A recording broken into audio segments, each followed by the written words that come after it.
चुनाव आयोग ने इस प्रक्रिया का पालन किया कि भैया अगर इतनी शिकायत हो तो एक बार इंटेंसिव रिवीजन कर लिया जाए कि कोई भी देश के नागरिक के साथ कोई अन्याय नहीं होगा, पर एट द सेम टाइम कोई अगर घुसपैठिया भी होगा तो उसको भी देश के सबसे बड़े अधिकार मताधिकार का दुरुपयोग करने का मौका नहीं दिया। और ये प्रक्रिया कोई देश में पहली बार थोड़ी हो रही है, इससे पहले भी 4 बार देश में ये प्रक्रिया हो चुकी है। समझ के परे है, ये एक ऐसी प्रक्रिया है जिसका आरंभ विपक्ष के कहने पर ही किया गया है।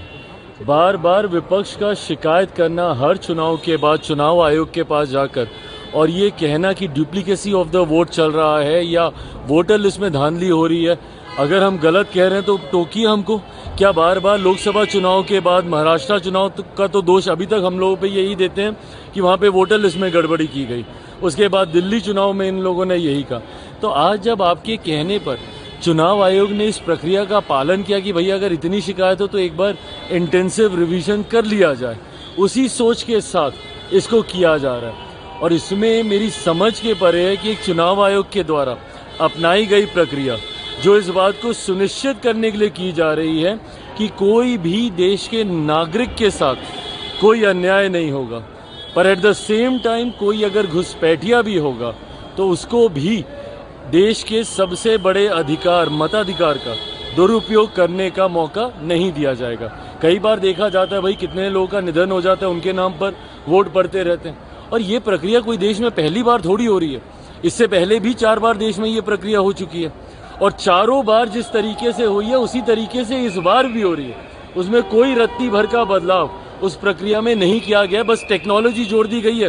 पहले फिजिकली जाके डॉक्यूमेंटेशन देने की जरूरत पड़ती थी, अब आप ऑनलाइन कर सकते हैं। अब हर चीज का राजनीतिकीकरण कर देना ये विपक्ष की आदत बन गई है।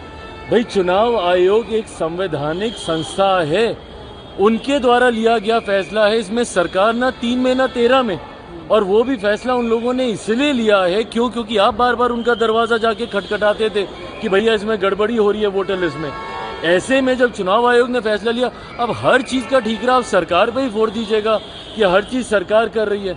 अगर आपको किसी संवैधानिक संस्था पे विश्वास ही नहीं रखना तो आप देश को अराजकता की ओर लेके जाइएगा, ये सोच गलत है। सड़क पर आंदोलन करेंगे आप विधानसभा में? भाई कीजिए, सड़क पर आंदोलन कीजिए। आप तो बहिष्कार की बात कर रहे हैं ना, हम तो देते हैं चुनौती कि करके दिखाइए भैया बहिष्कार, हिम्मत है तो। सत्ता का लालच इन लोगों में इतना ज्यादा है कि कतई ये लोग चुनाव का बहिष्कार करने की सोच नहीं रख सकते। सत्ता के लिए जो विरोधाभास को भूलकर एक साथ एक गठबंधन में दल आने को तैयार हो जाते हैं। विपक्ष में हम लोगों ने देखा ही है क्या है ये तथाकथित इंडिया अलायंस। भानुमति का कुनबा ही है ना, दिल्ली में एक दूसरे के खिलाफ लड़ेंगे तो केंद्र में एक दूसरे के साथ आ जाएंगे, दूसरे राज्य में एक दूसरे के खिलाफ लड़ेंगे तो केंद्र में एक दूसरे के साथ आ जाएंगे। क्यों? महत्वाकांक्षाओं के लिए ही ना। तो ऐसे में कतई इन लोगों में हिम्मत नहीं है विपक्ष में कि ये लोग करें। और जहां तक रही बात कि इसमें किसी तरीके की कोई धांधली है, आपके कार्यकर्ता क्या कर रहे हैं भैया? मेरे तो सारे BLA इस ग्राउंड पे हैं।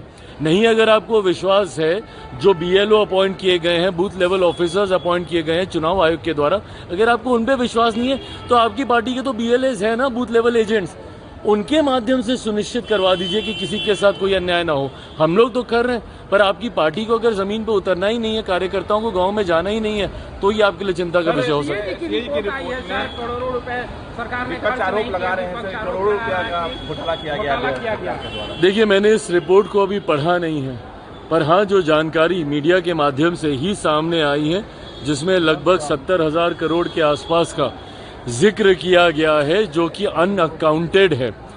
ये ऐसा है तो जरूर ये चिंता का विषय है।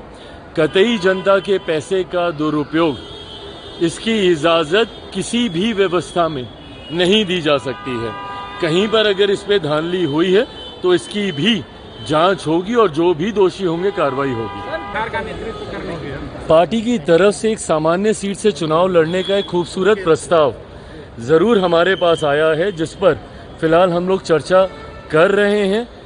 पार्टी के कार्यकर्ताओं की महत्वाकांक्षाएं जरूर नेतृत्व को लेकर रही है, जिसका मैं सम्मान करता हूं। बट इस बात को मैं पुनः क्लैरिफाई कर दूं कि आज की तारीख में बिहार में कम से कम शीर्ष नेतृत्व करने वाले पद, मुख्यमंत्री के पद की कोई वैकेंसी नहीं। हमसे जुड़े रहने के लिए हमारे YouTube चैनल को सब्सक्राइब करें और नई वीडियो की नोटिफिकेशन के लिए बेल आइकॉन को दबाएं।